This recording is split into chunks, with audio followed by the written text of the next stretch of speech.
Good morning friends. আজকে রবিবার, সকালে চলে এসেছি আমি ওদের জন্য টিফিন বানাতে।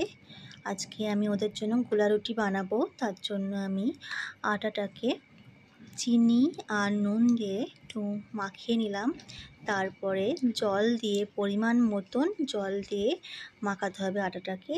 বেশি জল একবারে দেওয়া যাবে না, অল্প অল্প করে জল দিয়ে ব্যাটারটা বানাতে হবে। তা আমি এইভাবে বানিয়েছি। এখন আমি গ্যাসের উপরে তাওয়াটাকে গরম করতে বসিয়ে দিয়েছি।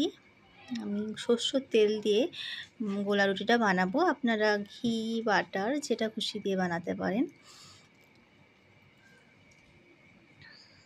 আমি 2 চামচ দিয়েছি ব্যাটারটা। 2 চামচ দিয়ে ওটাকে আস্তে আস্তে করে গোল করে দিচ্ছি। এই পিঠটা একটুখানি হয়ে গেলে দু পিঠ ভালো করে ভেজে নিতে হবে।